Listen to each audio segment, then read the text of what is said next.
Ya por curiosidad, para los más curiosos, top 5 ciudades más caras por metro cuadrado, ¿cuáles serían de España? Pues hemos dicho San Sebastián y me llama la atención, porque no me lo esperaba, por si hay algún jugador más, alguna ciudad más que no esperábamos en la lista. Si son de capitales, pues podríamos hablar de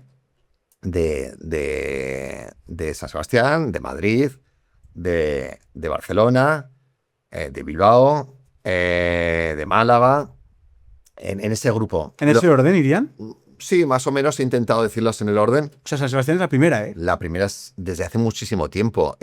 Claro, si metes más municipios que no sean capitales, pues bueno, hay por encima. Es decir, que te puedes ir a András, o te puedes ir a municipios de Ibiza, o te puedes ir a Marbella, que están, pues, o Javea, en el Mediterráneo. Entonces, municipios que están, pues, con niveles de precios por encima de los 7.000 euros el metro cuadrado. Sí, sí. Wow. Si te analizas, claro, Javea, pues es interesante a nivel tan mundial. Estamos con un 60 y pico % de compra por extranjeros. Marbella, ¿qué te voy a decir? Es decir, que tiene unas características muy especiales. Y para esas personas que están buscando al revés, lo mejor calidad-precio, Sí, sí. ¿tienes también algo de información sobre esto? Claro, es que pues, Ciudad Real, Badajoz, es decir, ¿qué alternativas hay? Ya no te cuento si nos vamos a pueblos, podemos encontrar una parte importante de la geografía española por debajo de los 1.000 euros metro cuadrado. O sea, sigue habiendo sitios espectaculares de calidad de vida baratísimos. Claro, es que al final es una cuestión de mentalidad, y la mentalidad es distinta. Lo que os comentaba anteriormente, tú te vas a 20 kilómetros de la ciudad de Zaragoza, que estás en 2.000 y pico euros metro cuadrado, y estás por debajo de 1.000. Y en Madrid no, en Madrid te tienes que ir a 40 kilómetros para encontrar algo que puede ser pues, cerca del doble. Entonces, al final es en qué dimensión me quiero mover. Entonces, por ejemplo, zona de costa muy cara, vete a la provincia de Castellón. Tienes lugares fantásticos, sin esa intensidad turística, pues con unos precios de 1.200, 1.400, 1.600 euros metro cuadrado. Es decir que hay liga, hay posibilidades, lo que no podemos es querer estar donde está todo el mundo.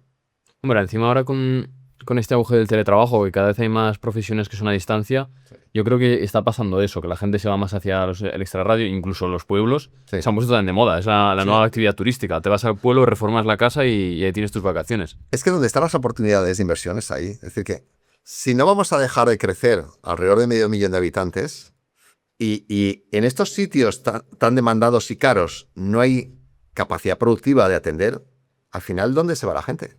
Entonces, donde más recorrido alcista, ese efecto ola, está el centro de Barcelona, se va moviendo y al final acabas en un pueblo de Lleida. Es decir, que al final ese tipo de decisiones se toman y afectan positivamente a otros ámbitos geográficos.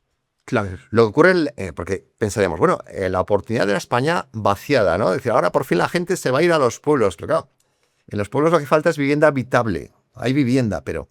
Y luego allí reformar la vivienda te cuesta lo mismo que en cualquier sitio. Y la falta de mano de obra es más intensa en un pueblo pequeño que en una gran ciudad. Entonces, tenemos nuestros problemas. Por eso el incentivar tener mano de obra cualificada para ese tipo de aspectos, albañiles, tal, sería algo fantástico para intentar darle la vuelta a la situación. Y con los datos que tenemos, ¿cómo podemos saber si estamos ante un ciclo económico bajista, es decir, una crisis o no? Porque has dicho antes que el 2026 viene peor, está viniendo peor ya, estamos en 2026, que el 2025. No va a ser un mal año, 2026, porque el 25 ha sido el mejor desde 2007, mejor de los últimos 18, pero ya vamos a...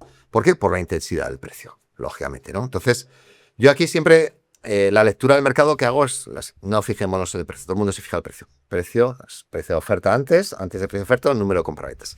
Pero ¿qué hay antes del número de compraventas? La demografía, el número de habitantes, la formación de hogares, el PIB, lo habéis comentado, el empleo, los tipos de interés, los salarios. Entonces, toda esa combinación de factores es lo que te determina que te plantees comprar o no. Es decir, uno no dice, oye, compro. No, tiene que haber necesidad de compra. ¿Cómo? Siendo más. Pero no solo siendo más, sino que esos que somos más tengamos dinero. Porque al final es la decisión financiera más importante. ¿Va bien la economía? ¿Crecen los salarios? Todo ese tipo de aspectos condicional. Nos han jugado favorablemente los últimos años y ahora yo creo que la cosa puede ir en otra tesitura.